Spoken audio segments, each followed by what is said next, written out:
બોયા એવું ટેકનિકલ નામ છે. આ દીવા દાંડીનો કંટ્રોલ રૂમ છે, નિયંત્રણ કક્ષ, જ્યાંથી બધું નિયંત્રણ થાય છે. સેલ્ફી પોઈન્ટનો માર્ગ, વે ટુ સેલ્ફી પોઈન્ટ.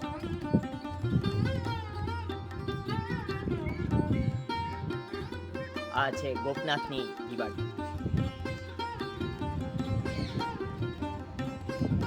કેટલીક વસ્તુ ગોપનીય રાખવામાં આવે છે. પ્રસારણ કક્ષ છે, ડીજીપીએસ રૂમ છે, જ્યાંથી સમગ્ર સંચાલન થાય છે. સી વ્યૂ પોઈન્ટ, સમુદ્ર દ્રશ્ય બિંદુ, એ આ જગ્યાથી માણી શકાય છે. તેના માટેની બેઠક વ્યવસ્થા પણ છે અને ફરતું ગાર્ડનિંગ છે. દરિયામાં ભરતી આવ્યા પછીની ઓટની શરૂઆત થઈ ગઈ છે.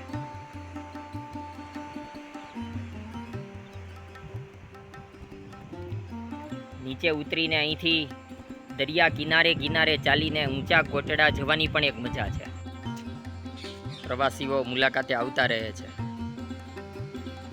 નમસ્કાર મિત્રો, તાજેતરમાં સરકારી ધોરણે ગુજરાત રાજ્યની 3 દીવા દાંડીઓ વિકસાવવામાં આવી છે, જેમાં એક આ ગોપનાથ દીવા દાંડીનો સમાવેશ થાય છે. ગોપનાથની દીવા દાંડી એ 40 મીટર ઊંચી છે.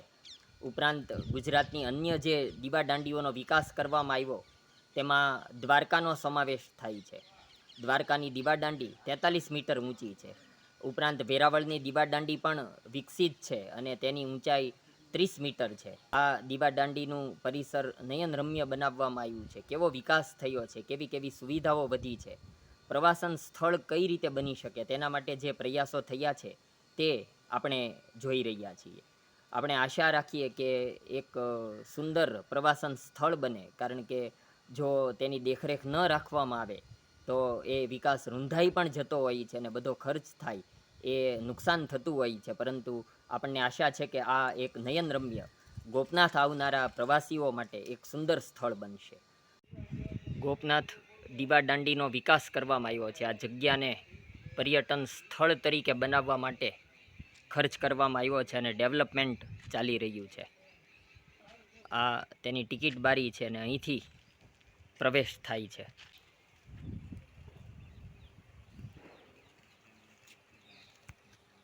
પ્રવાસીઓ સેલ્ફી લેતા હોય છે. આ છે દીવા દાંડીનો સેલ્ફી પોઈન્ટ.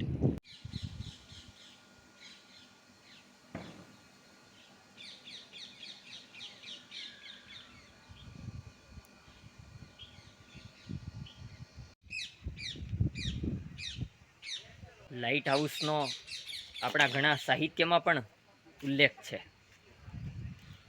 એવું નયનરમ્ય લાઇટ હાઉસ બનાવવાનો સરકાર દ્વારા પ્રયાસ છે.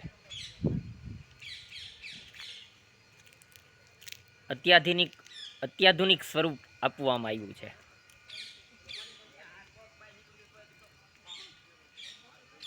અહીંયા તેનું જોવાલાયક સંગ્રહાલય છે.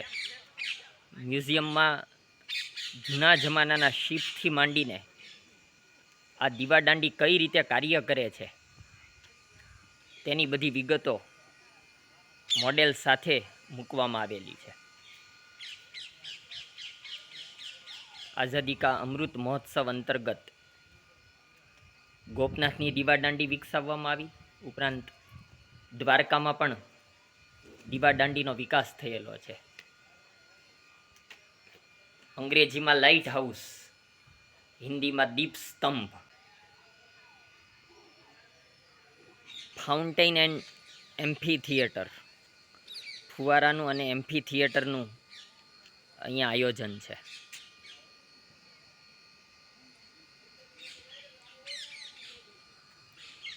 કેટલું કામ ચાલી રહ્યું છે. આ રીતની બેઠક વ્યવસ્થા છે.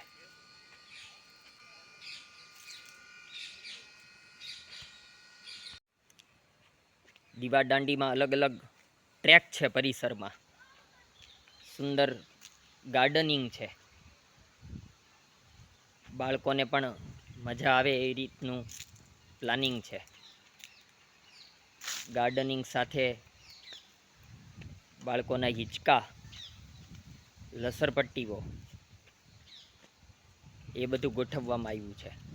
કેટલુંક કામ અત્યારે શરૂ છે, પરંતુ જ્યારે બધા જ વિભાગો કાર્યાન્વિત થઈ જશે ત્યારે આ એક અદ્ભુત સ્થળ બનશે. પછી જો તેની દેખરેખ રાખવામાં આવે તે ખૂબ જરૂરી છે. આ સેલ્ફી પોઈન્ટ છે, જ્યાંથી દરિયાની સાથે અને દીવાદાંડીની સાથે યુવાનો માટે સેલ્ફીનું આકર્ષણ રહે છે.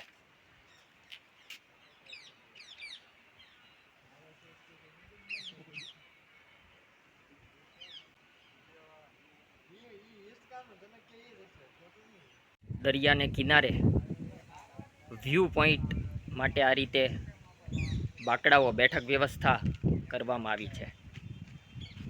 ત્યાંથી દરિયાનો નજારો જોઈ શકાય છે.